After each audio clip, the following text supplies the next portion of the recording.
এই শীতে তো আমরা বিভিন্ন ধরনের পিঠা খেয়ে থাকি, তার ভিতরে একটি অন্যতম পিঠা হচ্ছে চিতই পিঠা। আর এই পিঠার সাথে যদি থাকে ঝাল ঝাল কিছু ভর্তা, তাহলে তো কোনো কথাই নেই। সেরকমই আজকে আমি আপনাদের সাথে কিছু লোভনীয় ভর্তা আর সাথে চিতই পিঠার রেসিপি শেয়ার করব। শুরুতেই আমরা তিল ভর্তা করব। তিল ভর্তাটা কিন্তু দুর্দান্ত লাগে, কে কে খেয়েছেন আমাকে কমেন্টে জানাবেন, আর না খাইলে এইভাবে ট্রাই করবেন। তো শুরুতেই আমি তিলটাকে একটা খালি প্যানে খুব সুন্দর করে ভেজে নিয়েছি। এরপরে আমি আবারও একটা প্যান বসিয়ে দিয়েছি, আর সেই প্যানে সামান্য একটু তেল দিয়ে চিংড়ি মাছ ভেজে নিচ্ছি। একদম ছোট সাইজের চিংড়িটা নিয়েছি, হালকা একটু ভেজে চিংড়ি মাছটা উঠিয়ে রাখছি। হ্যাঁ, আজকে ভর্তার রেসিপিতে চিংড়ি মাছ ভর্তাটাও থাকছে। এরপরে আমি আবারও প্যান বসাই দিয়েছি, তারপরে আবার একটু তেল দিয়ে দিয়েছি। এরপরে দিয়ে দিয়েছি শুকনো মরিচ। শুকনো মরিচটা হালকা করে ভেজে নিয়ে উঠিয়ে রেখেছি। তারপরে দিয়ে দিয়েছি কিছু রসুন কুচি, কিছু পেঁয়াজ কুচি এবং কিছু কাঁচা মরিচ হালকা একটু ভেজে সাইডে রেখে দিয়েছি। এরপরে চলে এসেছি ভর্তার মেন কাজ করতে, মানে বাটাবাটি করতে। শুরুতে আমি যে তিলটাকে হালকা ভেজে রেখে দিয়েছিলাম, সেই তিলটাকে আগে বেটে নিচ্ছি। খুব ভালোভাবে বাটাটা হয়ে গেলে আমি যে আগে থেকে পেঁয়াজ রসুন কাঁচামরিচের একটা মিশ্রণ ভেজে রাখলাম হালকা করে, সেটা দিয়ে দিচ্ছি। এরপরে এই পেঁয়াজ রসুন কাঁচামরিচের ইয়াটাও হালকা করে বেটে নেব। খুব মিহি করে বাটতে হবে না, এটা আধা বাটা করলেই হবে। এরপরে একটা শুকনো মরিচে লবণ দিয়ে চটকিয়ে এখন পুরো ভর্তাটা একদম মাখিয়ে নেব। পুরো মিশ্রণটা খুব ভালোভাবে মাখিয়ে নিয়ে এরপরে এখানে একটু সরিষার তেল অ্যাড করে দিচ্ছি, আর লবণটাও টেস্ট করে নিবেন।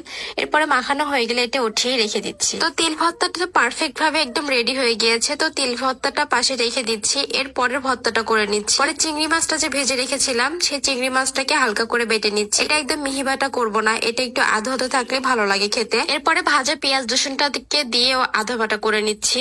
এরপরে যে শুকনো মরিচ গুলো ভেজে রেখেছিলাম, সেই শুকনো মরিচ গুলো নিয়ে নিচ্ছি। লবণ দিয়ে খুব ভালো করে চটকিয়ে নিচ্ছি। মরিচটাকে খুব ভালো করে চটকানো হয়ে গেলে এখানে একটু সরিষার তেল দিয়ে দিচ্ছি। সরিষার তেলটা দিয়ে পুরো ভর্তাটা ভালোভাবে মাখিয়ে নিচ্ছি। মানে চিংড়ি মাছ, পেঁয়াজ রসুন সবকিছু একসঙ্গে খুব ভালো করে মাখিয়ে নিচ্ছি, এবং লবণটা টেস্ট করে নিবেন, লবণ লাগলে দিবেন। আমারটা পারফেক্ট ছিল। এরপরে উঠিয়ে রেখে দিচ্ছি। মানে চিংড়ি মাছ ভর্তাটাও কমপ্লিট হয়ে গিয়েছে। এরপর একটু ধনেপাতা ভর্তা করবো, এই জন্য এখানে কিছু কাঁচামরিচ এবং ধনেপাতা নিয়ে নিয়েছি। কাঁচামরিচের উপর সামান্য একটু লবণ দিয়ে খুব ভালো করে বেটে নিচ্ছি।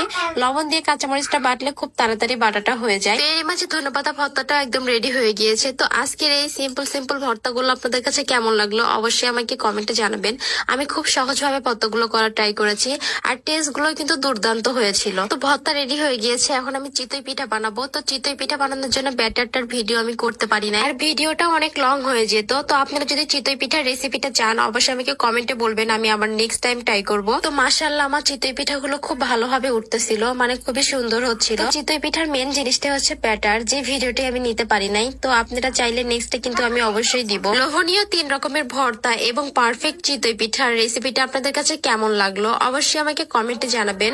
আমার ভিডিওর কোনো অংশ যদি আপনাদের কাছে একটু পরিমাণে ভালো লেগে থাকে, তাহলে কিন্তু প্লিজ আমার পেজটা লাইক ফলো দিয়ে পাশে থাকবেন। তো চলেন এখন আমরা ভর্তা এবং চিতই পিঠার টেস্টের ব্যাপারে কিছু বলি। চিতই পিঠার সাথে ঝাল ঝাল ভর্তা, এই কম্বিনেশনটা তো দারুণ হয়। আর এই শীতে এই জিনিসটা পছন্দ করে না এমন মানুষ খুবই কমই আছে। আমার ভর্তাগুলোর টেস্ট গুলো খুব দারুণ হয়েছিল, যেটা আপনারা ট্রাই করলেই বুঝতে পারবেন। তো ভিডিওটা এখানেই শেষ করছি। Thanks for watching. Allah Hafiz.